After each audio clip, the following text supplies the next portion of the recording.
be back.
George.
Hi, is anyone?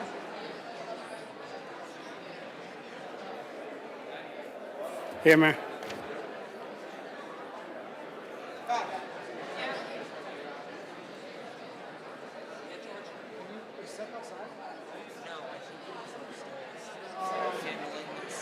Okay, if you see him outside, just let him know that he's here. Luxembourg will be reserved for 3 seats. Okay. That's their 6th. People want the grand entrance. I just people are here. I wonder, are there people that aren't getting in? George got a lot of attitude with Cindy is here. So Rosa Luxembourg reserved Who does? these reserved seating people. This woman from Situations just made a big deal because I told her she couldn't sit in that seat. Well, that's why. So I'm going to have a good talking with the left farm folks. They as I should say. not take reservations Right. unless they're prepared to deal with them. Right. I don't know what all of those people I don't want to put any time to block off these seats. They didn't train their ushers. That's a conversation I'll have with Seth and the rest of the people. Mr. Balagoon. They left it for me to do. I'll take I care of didn't it. take any reservations. You're absolutely right. That's us. Keep them empty.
I don't even think you have seats. But, I mean, so is that it? You guys close? I gotta head out. They're about to.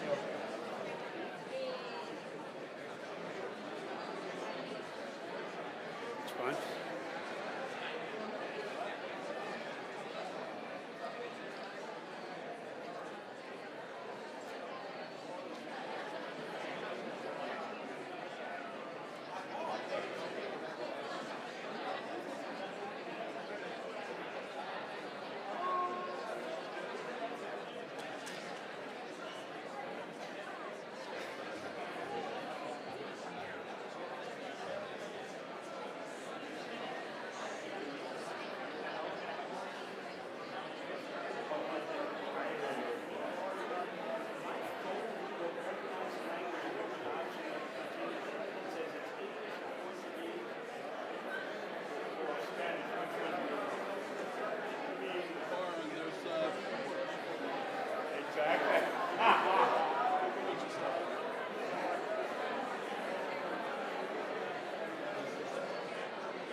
Someone was looking. You know which one? Where's this news? It was on the lower, like that bottom left. Yeah, it's like gotcha, and I'll find that.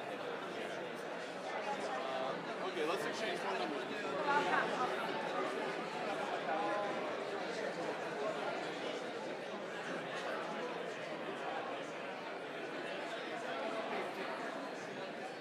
My phone.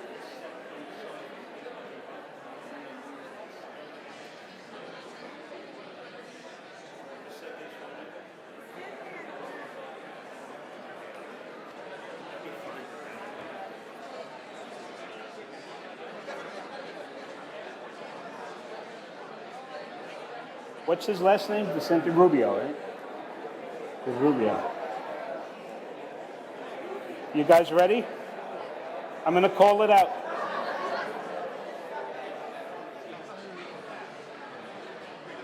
Seven one eight.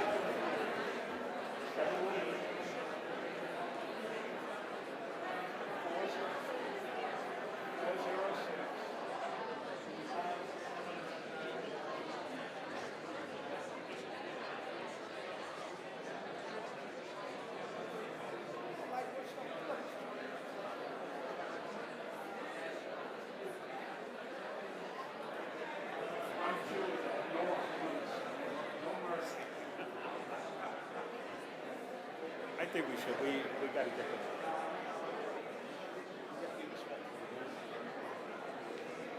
She's here.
George.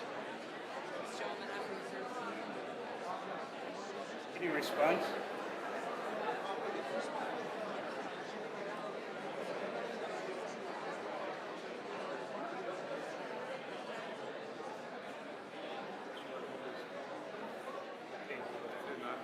No, I'm going to speak for that. Just Andrew. Are you done? Okay, yeah. Yeah. Mm-hmm. Put on the table there.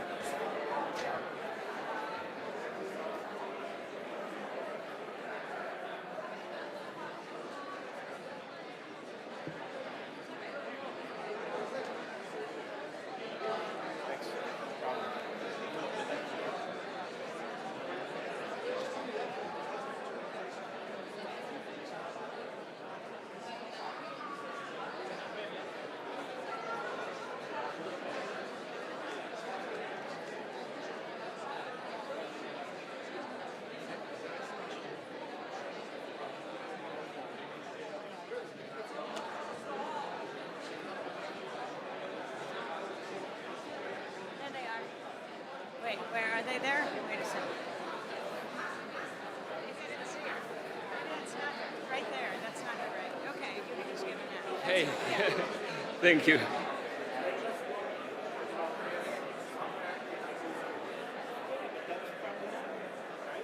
This event is supposed to start 25 minutes.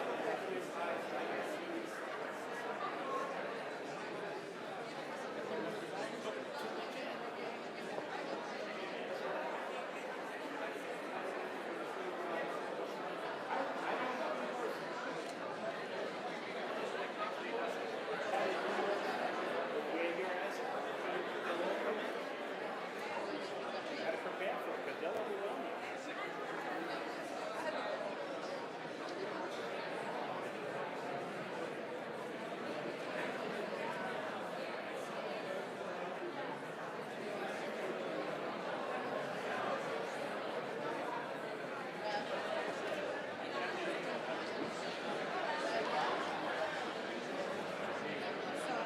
Your response?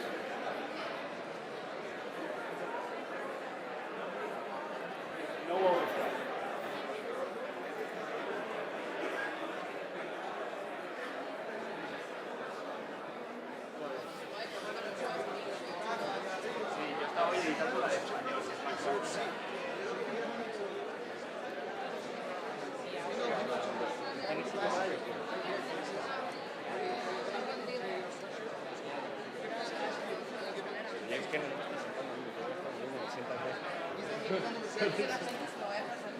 Sí, sí, ¿por qué no?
Yeah, it's okay. Pablo, I'm Mary. Hello, Nice to Mary. meet you. Nice to meet you too. I'm gonna ask you to sign this when you.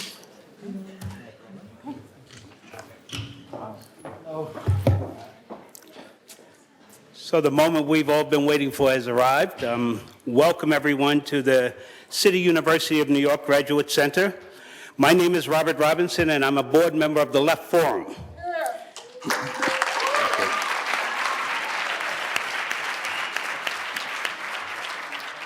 This event is a collaboration of the Left Forum and the Center for Place, Culture, and Politics here at the CUNY Grad Center.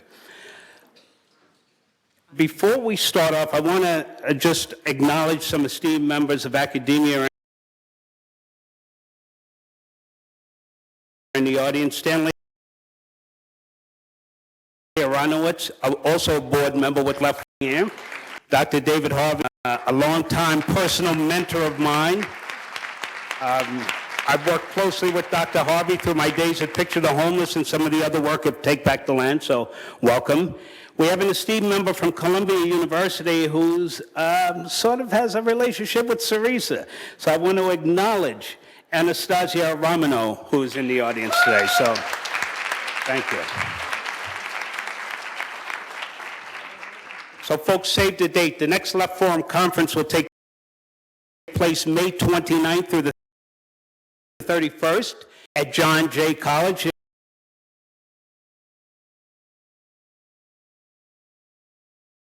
Last year was our first year at John Jay, and you're based, so we'll be in 2015. For To Peace, I think that theme is pertinent based on what we're going through with the high numbers of police taking place in us across the country and people being targeted. So we hope to have a plenary on Saturday night that points directly towards that. The Center for Place, Culture, and operate conferences, and the students within the place culture and within the center, different fellows work towards different conferences, inviting international guest speakers on occasion, and those speakers will continue to go throughout the year. If you want more information, visit the Center for Place, Culture, and Politics website. Left Forum website will also give you more information on the conference. So without further ado, I'm going to go right into our two speakers today. To this audience, Amy Goodman needs no introduction. She is the host.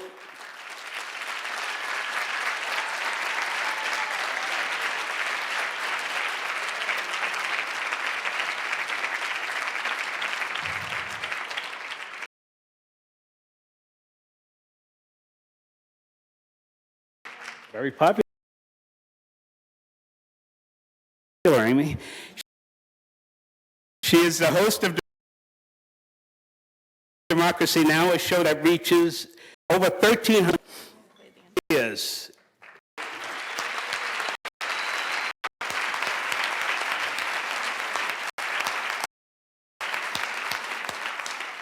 Pablo Iglesias is the Secretary General of Podemos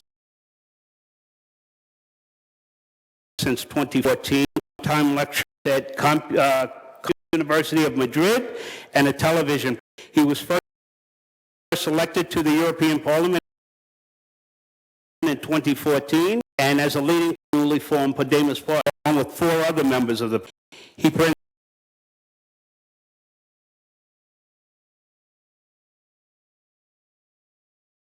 presents television programs throughout Spain, such as La Turca, and frequently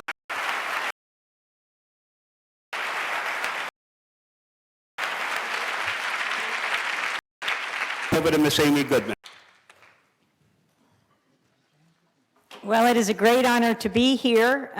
Also a shout out to CUNY Television, which is just down the hall here, which brings you independent programming all over the greater New York area. I hope you check it out at Channel 75 on Tom Warner.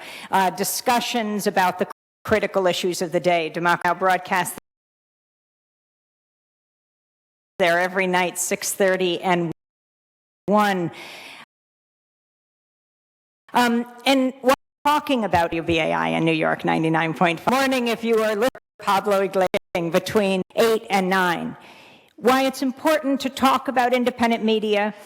You know, I'm here as a journalist, not to endorse any candidate, but to try to open up the public space, something I think Pablo Iglesias has been doing for quite some time, to have a discussion about the critical issues of the day. I see the media as a huge kitchen table that stretches across the globe, that we all sit around and debate and discuss the most important issues of the day: war and peace and life and death. Anything less than that is a disservice to the servicemen and women even of this country who can't have these debates on military bases. They rely on us in civilian society to have the discussions that lead to the decisions about whether they live or die, whether they are sent to kill or be killed.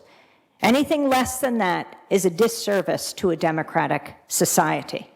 And these are the issues that are at stake today. War and peace, the environment, the growing inequality between rich and poor. I really do think that those concerned about these issues, Pablo is just experiencing it. On the media now, it's no longer weather centers, it's severe weather centers on television, it's extreme weather centers. And they're bringing you news of the weather 24 hours a day. But what about another 2 words? Climate change. Because it involves what we can do about it. But when you have a media that's brought to you by the weapons manufacturers when we cover war, or the oil, the gas, the coal companies when we cover climate, the fate of the planet, you're not going to get those kinds of discussions. Or the growing inequality between rich and poor. All of these issues, I think, are cared about not by a fringe minority, not even a silent majority, but the silenced majority, silenced by the corporate media, which is why we have to take it back. Which brings us to Podemos. It is remarkable that a movement that is a party that is less than a year old, within 2 months, garners 1.2 million votes and seats Pablo Iglesias and others in the European Parliament. And the latest polls show that for the national elections, they could be in the lead at 28%, that Podemos could possibly win next November, which would possibly mean that the man who is sitting here today could be the Prime Minister of Spain. Now,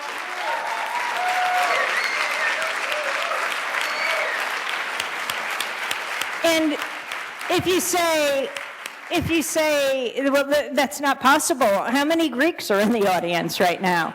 Now, I'm not saying they get to vote in the Spanish elections, but look at what might not have been possible. You know what Mandela said? They always say it's impossible until it's done.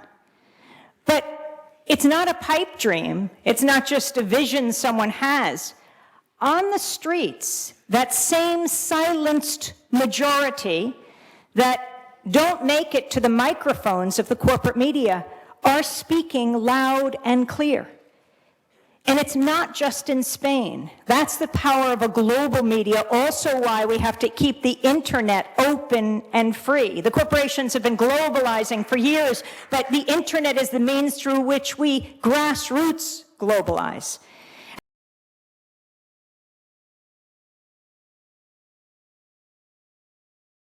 I mean, look at what happened down at Zuccotti Park. And there were from the squares of Madrid and Barcelona talking about what took place there, talking about the indignados, or even whether they should be called the indignant ones. But this movement is global, and the communication between everyone is critical. It's the oxygen of democracy. You don't just achieve democracy. You have to fight for it every single day. And it is certainly what Pablo Iglesias' family has been doing in Spain. Just yesterday, when we sat down together and today broadcast a part of the interview on Democracy Now!, he talked about his great uncle and his grandfather sentenced to death, served 5 years in prison. His great grandfather was killed. His grandmothers who suffered the humiliation, as he put it, of those defeated in the Civil War, taking on the fascist general, taking on Franco. This is the environment in which he grew up, his father imprisoned, his mother working in the underground. There are traditions that we need a media giving voice to every single day. Movements don't just happen unless you're top down in the hallowed halls of these elite media institutions. They don't appear on the corporate media radar screen, but they have been percolating from below. We need a people's media that gives expression to all of this, so that a Syriza win is not a shock because of the organizing that has been done and the sentiment that people have been expressing for a very long time.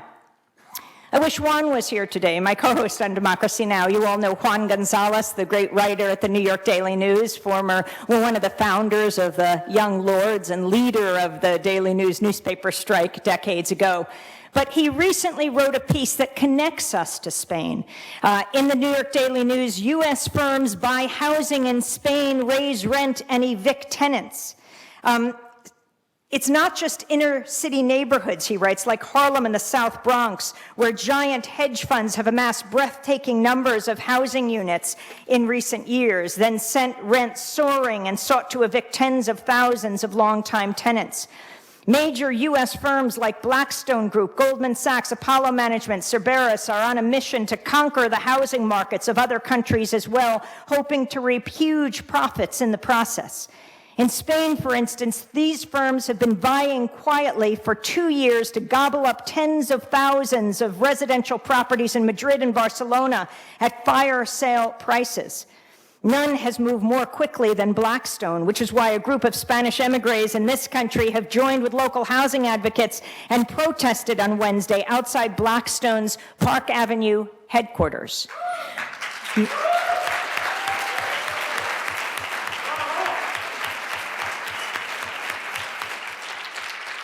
It is very important we have these conversations. There is much more that people in different countries, I think, often have in common than they have with their governments. And that's why we need an independent people's media. You know, so often all we get, even with the high-tech digital media of today, is static. That veil of distortion and lies and misrepresentations and half-truths that obscure reality, when what we need the media to give us is the dictionary definition of static: criticism, opposition, unwanted interference. We need a media that covers power, not covers for power. We need a media that is the fourth estate, not for the state. And we need a media that covers the movements that create static and make history. Now, you're here to hear Pablo Iglesias, and it's not only people here, you're very lucky because there are a lot of people outside who can't get in. But, you know, a couple years ago, I went to Spain to speak to a judge about the case of José Coso. He was a young Spanish cameraman who worked for Telecinco. On April 8th, 2003, he was at the Palestine Hotel in Baghdad. You know, April 8th, the critical date, April 9th, the US soldiers pulled down the statue of Saddam Hussein in Firdos Square. And on that day before, as the US troops were moving in, the US military started in the morning by strafing Abu Dhabi television. The anchors, the hosts in Baghdad were shouting into the microphones, help us, across the street. Al Jazeera was then strafed, and a young Al Jazeera journalist who went to fix the camera setting on the roof was killed. His name was Tariq Ayoub. His wife, Dima Taboub, at his funeral said, hate breeds hate. Who's engaged in terrorism now? And one of the final acts that morning, a US tank pulled up the turret, crossed the bridge of the Palestine Hotel, and opened fire, killing a young Reuters cameraman named Taras Protsiuk, as well as José Coso. They were both on their balconies filming the fall of Baghdad. José's family, it seemed so much in Spain. Even the elite media said no. And as at the time Prime Minister Aznar came into the parliament, the cable layers, the cameramen, the reporters put down their pens, their pencils, the microphones, the cameras, and they turned their backs on the man that supported President Bush in going to war with Iraq. And hundreds of people stood outside the US Embassy in Madrid, and they chanted, murderer, murderer, as the US government was saying, journalists should not be in Baghdad. It's a dangerous place right now. But it's our job to go to where the silence is. And it's not just our job as journalists. I mean, Pablo Iglesias is not only a political science professor who comes from a politically committed family, but he too has been a long time TV personality, political expert and analyst, bring out a different voice for people to hear. It shows the power of the media, moving from the media to the movements to the parties. The family of José Coso brought suit against the US government. I went and met with Javier, his brother, who Pablo Iglesias has worked with as well, and his mother. They want to hold those in power accountable who not only killed their loved one, but how important it is as a global movement that we hold those in power accountable. I think that's also why we're here today, to give voice to the movements that are challenging impunity. Podemos is less than a year old. Whatever you think, whatever party you will support, if you're Spaniards here or just in learning about this issue, we must hear all of the voices. It changes the discussion. I just want to end by saying a few years ago, we had a woman from Guyana in our studio. And when we were finished talking about Guyana, I said, thank you so much. We were escorting her out because we're going to have a section on the U.S. elections. She said, no, I'm not going. I'm going to sit here. And I said, oh, but we're talking about the U.S. election. She said, I know, and I have a lot to say. I said, but why? And she said, because I believe everyone in the world should get to vote for president of the United States. And you think about what a powerful thought that is, because of the effect that the U.S. has on the rest of the world, the most powerful country on earth. But there is a force more powerful. And it is everyone in every country who has been struggling for justice and equality and democracy in their countries. So yes, we have a tremendous effect on the rest of the world, but it's about time that the U.S. media opened up to hear the voices of the rest of the world, to hear what we can learn from them. Pablo Iglesias.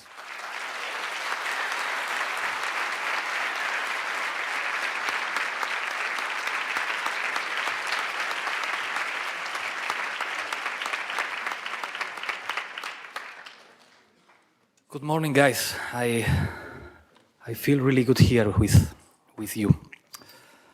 I have to apologize because I arrived late. I was in Wall Street, and it's not difficult to say I feel better now.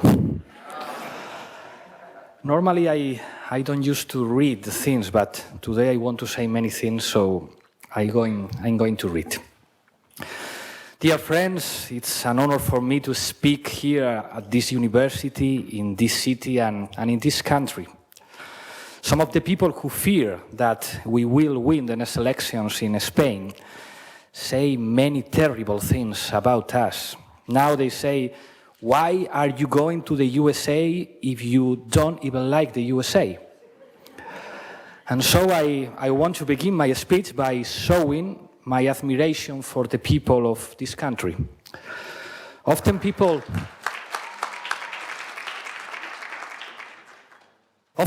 speak of the hands that built America, the hands of immigrants from many different countries all over the world. There still remains something of them in this city, and I deeply admire that unique spirit of different people joining hands to build something new.